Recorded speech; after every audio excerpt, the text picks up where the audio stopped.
बदलापूर पूर्व परिसरातून सकाळी काही अज्ञात इसाम जे आहे ते पोलिसांनी ताब्यात घेतले आणि त्यानंतर असा संशय जो आहे स्थानिकांच्या माध्यमातून व्यक्त केला जात होता की ते जे काही इसाम आहेत ते बांगलादेशी आहे, कारण ते जी भाषा बोलत होते ती हिंदी मराठी आणि वेगळीच भाषा जी आहे ती बघायला मिळाली. हिंदी पण नव्हती, मराठी पण नव्हती. तर त्यावरून हा संशय जो आहे तो व्यक्त केला जात होता. ज्या वेळेला त्या इसामांना पकडण्यात आलं त्यावेळेला स्थानिक नगरसेवक सौरभ लाड सर देखील त्या ठिकाणी होते. आपण त्यांच्या माध्यमातून विचारूया की पुढील चौकशी जी आहे ती कशी सुरू आहे आणि नेमकं काय प्रकार होता. सर, सकाळी नेमकं काय घडलेलं, काय माहिती द्या. गेले अनेक दिवस इथे बिल्डिंग मध्ये एक 10 ते 15 इसम राहत होते. एकाच फ्लॅट मध्ये राहत होते.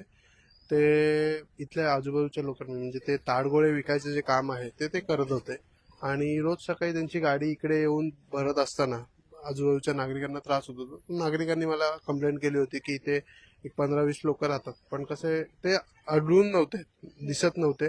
पण आज सकाळी मी जात असताना मला ते दिसले. एक 15 ते 20 गाड्या होत्या, हातगाड्या होत्या, ते भरत होते. तर मी त्यांना जस्ट एक रफली विचारलं की बाबा तुम्ही कुठले आहात, कुठून आहे, तुमचे आयडी कार्ड वगैरे बघू मला. मी त्यांचे आधार कार्ड घेतले, पॅन कार्ड घेतलं.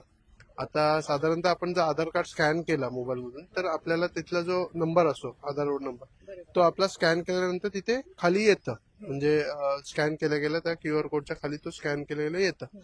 पहिले मी माझा करून बघितला तर माझा आला, त्यांच्यामधला एकाचा आला, पण बाकीच्यांचे ते आले नाही. म्हणून मला वाटलं की हे बांगलादेशी आहेत. म्हणून तातडीने मी पोलीस कंप्लेंट केली आणि पोलिसांना बोलवून घेतलं. त्यांनी 3 लोकांना अटक सुद्धा केली, ते घेऊन गेले आणि त्यांची आता विचारपूस सुद्धा चालू आहे तिथे. आणि पुढील ते जे काय आहे ते पोलीस सांगतीलच की नक्की ते बांगलादेशी होते की रहिवासी भारतातलेच होते. ते पोलिसांच्या माहितीनुसार आपल्याला पुढे कळेल. सर, स्थानिक रहिवाशांनी सांगितलं की तिथे 20-25 जण एका घरात राहत होते. किती सांगाल ना? 20-25 नव्हते, 12-15 लोक आहेत. ते एकाच घरात राहत होते आणि समोर तुम्ही त्या बिल्डिंग मध्ये राहत होते तिथे ते. तर त्याच्यामुळे कसं आहे, एवढा एका छोट्या घरात एवढे लोक राहत आहेत आणि एक विशिष्ट धर्माचे ते लोक होते आणि त्याच्यामुळे लोकांना असं वाटत होतं की ते बांगलादेशी असावेत. त्याच्यामुळे त्यांनी ती कंप्लेंट केली होती. बट आता ते पोलीस घेऊन गेले आहेत, तर त्याच्यामुळे पुढचा जे काही तपास आहे ते पोलिसांकडूनच आपल्याला माहिती मिळेल की ते नक्की कुठले आहेत, बांगलादेशी आहेत की इंडियन आहेत.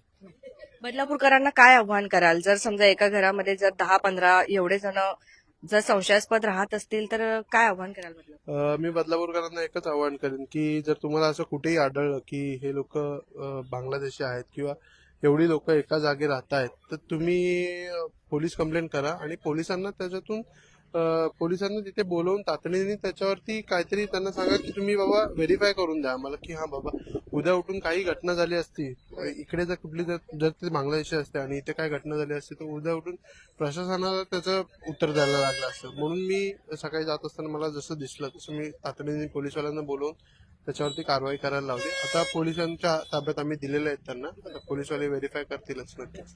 धन्यवाद. धन्यवाद. तुमच्या काही प्रतिक्रिया असतील तर नक्कीच येऊ द्या. बघत रहा आपले बदलापूर. स्वप्नालीचा.